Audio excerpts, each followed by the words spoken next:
तो जामा मस्जिद की सीढ़ियों में मूर्तियां हैं। 5 दिन के भीतर भीतर भाईचारा निभाएं और वो मूर्तियां हमको दे दें। अप्रैल को भोपाल में हमने और हमारे अनुज श्री धीरेन्द्र शास्त्री जी ने एक अनाउंस किया है कि कृष्ण जन्मभूमि के लिए विशाल जन आंदोलन किया जाएगा। क्योंकि जब तक सनातनी एक ऐसा है जो सनातनी अपने हक के लिए कोर्ट पर विश्वास करता है, संविधान पर विश्वास करता है। हमारे भगवान श्री कृष्ण को इन लोगों ने, औरंगजेब ने जब मंदिर तोड़ा था और यहां से भगवान श्री कृष्ण की मूर्ति ले गया था, आगरा की जामा मस्जिद में जाके सीढ़ियों में गाड़ दी थी। सबसे पहले तो मैं भाईचारे की बात करने वाले लोगों से कहूंगा कि भाईचारा निभाना है तो हमारे भगवान की जो जामा मस्जिद की सीढ़ियों में मूर्तियां हैं, वो मूर्तियां तुरंत 5 दिन का समय दे रहा हूं, 5 दिन के भीतर भीतर भाईचारा निभाएं और वो मूर्तियां हमको दे दें। और अगर 5 दिन में उन्होंने वो मूर्तियां हमको नहीं दी, भाईचारा नहीं निभाया, उसके बाद आगरा में भी इस विषय पे हम कानूनी कार्रवाई करेंगे और कृष्ण जन्मभूमि के लिए विशालकाय आंदोलन होगा, देशव्यापी आंदोलन होगा। इसमें कोई दो राय नहीं है। जो संविधान हमें राइट्स देते हैं, उस संविधान का पूरा प्रयोग, अधिकार का प्रयोग किया जाएगा। बागेश्वर धाम के पीठाधीश्वर पंडित धीरेन्द्र शास्त्री का कहना है कि यह मुद्दा आज गलत उठाया गया है। यह मुद्दा आज से बहुत पहले उठा देना चाहिए था।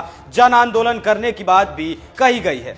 जन्मभूमि का मुद्दा जो हम उठा रहे हैं, हमारे बड़े भैया पूज्य श्री ठाकुर जी उठा रहे हैं, यह मुद्दा आज का नहीं और अभी नहीं उठना चाहिए, तो बहुत पहले उठना चाहिए था। ये हमारा दुर्भाग्य है, लेकिन देर से जागे पर जागे तो। और हमारा मत ऐसा कहता है कि एक एक ब्रजवासी इस बात को चाहता है कि जिस प्रकार अयोध्या के रामलला स्वतंत्र हुए और दिव्य और भव्य मंदिर बन रहा, वैसे ही मथुरा में श्री कृष्ण जन्मभूमि में भी दिव्य और भव्य मंदिर बनना चाहिए और बन करके रहे। अब आपको दिखाता हूं माशीर आलमगीर में क्या लिखा है। माशीर आलमगीर के पेज नंबर 60 में लिखा है, जनवरी 1670 में बादशाह ने आदेश दिया कि मथुरा में जो केशव देव मंदिर है उसे गिराकर जितनी भी मूर्तियां हैं जिनमें कीमती हीरे जवाहरात जड़े हों, जो मंदिर में रखी थी, उन्हें आगरा लाया जाए और बेगम साहिब मस्जिद के नीचे दफन कर दिया जाए। लेकिन इस बात को इस देश का मुसलमान मानने को तैयार नहीं। उसका कहना है कि ये उतना ऑथेंटिक नहीं है, मतलब जिसे ये लोग पढ़ते हैं वो इनके लिए प्रामाणिक किताब नहीं है। इसके जवाब में देवकीनंदन ठाकुर का कहना है कि मुसलमानों की जो सबसे पाक किताब है, जिसे वो मानते हैं, जिसका नाम कुरान है, उसमें कहीं भी किसी भी पीर या पैगंबर का आगरा के लोग बहुत अच्छे हैं। आगरा के लोगों ने बड़े मन से कथा सुनी है, लेकिन आप लोगों को मैंने जिसके लिए कष्ट दिया है वो ये है, औरंगजेब ने मथुरा में कृष्ण जन्मभूमि का मंदिर तोड़कर उस मंदिर में जो उस समय की मूर्तियां थी, उन मूर्तियों को वहां से लाकर यहाँ आगरा में जामा मस्जिद में जो सीढ़ियां हैं, उन सीढ़ियों में ठाकुर जी की छवि को गाड़ दिया। और आज भी बहुत सारे लोग उन्हीं सीढ़ियों के माध्यम से जा रहे हैं, आ रहे हैं। हमारे ठाकुर जी सीढ़ियों में हैं। हम जिस भारत में रहते हैं वहां संविधान लागू है। संविधान में सबका फंडामेंटल राइट है। हमारा अधिकार है हम अपनी पूजा, अपने गोविंद, अपने भगवान की सेवा कर सकें। इसी देश में गंगा जमुना तहजीब की भी बात की जाती है, भाईचारे की भी बात की जाती है। क्योंकि जामा मस्जिद आगरा में है और मैं आगरा में हूं, इसलिए मैं आप सभी के चैनलों के माध्यम से सर्वप्रथम 5 दिन तक भाईचारे की चर्चा करना चाहता हूं। जितने भी हमारे मुस्लिम धर्मगुरु हैं वो सभी आपस में 5 दिन तक परामर्श करें कि इस भारत में हमारे भाई लोग रहते हैं, हिंदू लोग रहते हैं।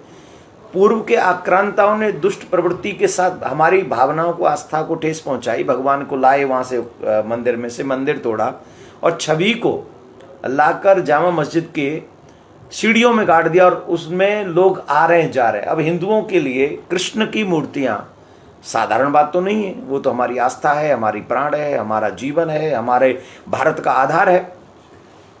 तो भाईचारे की बात अगर हम करें तो मैं चाहता हूं जितने भी मुस्लिम धर्मगुरु आगरा में हैं, जो जामा मस्जिद को देख रहे हैं, मेरा उनसे प्यार से एक मैसेज है कि आप 5 दिन में आपको समय है कि भाईचारा अगर हमें निभाना है तो हम 5 दिन में ये डिसाइड करें कि भाई हमें हिंदुओं का भी ध्यान रखना चाहिए, उनकी आस्था का ध्यान रखना चाहिए। और सिर्फ सीढ़ियों की बात, सीढ़ियों को खोद कर अगर वहाँ भगवान मिलते हैं तो वो भगवान हमको दे दें। जो भी खर्चा होगा भाईचारे के नाते, वो खर्चा मंदिर और सीढ़ियों का तोड़ने का, निकालने का, जो भी होगा वो हम करेंगे, ठीक।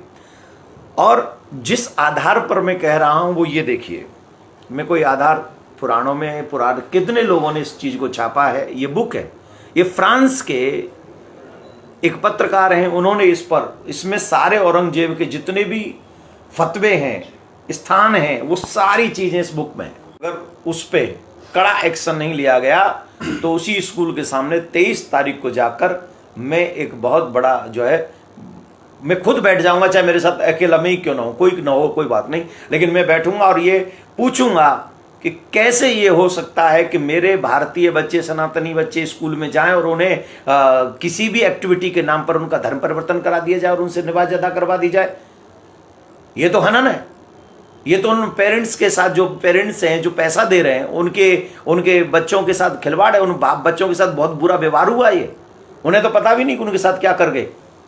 ये दंडनीय अपराध है। बच्चों को तो पता ही नहीं है कि क्या हुआ है। महाराज जी, क्या कह सकते हैं कि इस तरीके से धर्म परिवर्तन की बात, अब ये क्या है और इसका मतलब क्या है? क्या मतलब है इसका? क्या मदरसों में रामायण का पाठ हो सकता है? ये जब स्कूल में हमारे बच्चे भेजे, मैं किसी अपने बच्चे को स्कूल भेज रहा हूं, किस लिए भेज रहा हूं? वहां में नमाज अदा करने के लिए थोड़ी भेज रहा हूं। ये सरासर हमारे बच्चों के साथ धोखा है, फ्रॉड है। पेरेंट्स के साथ बहुत बड़ा कुठाराघात किया गया है और इस कुठाराघात की सजा कठोर होनी चाहिए, जिससे आगे कभी ना हो। 22 तारीख तक हम आशा रखते हैं कि प्रशासन इस पर बहुत कड़ा कार्रवाई करेगा। अगर नहीं की तो हम इसके अगेंस्ट स्कूल के सामने बैठेंगे और 23 तारीख को वहां जाएंगे, चाहे हमें उसके लिए कोई भी दंड क्यों न भोगना पड़े। हम अपने बच्चों को इस तरीके से धर्म परिवर्तित होते हुए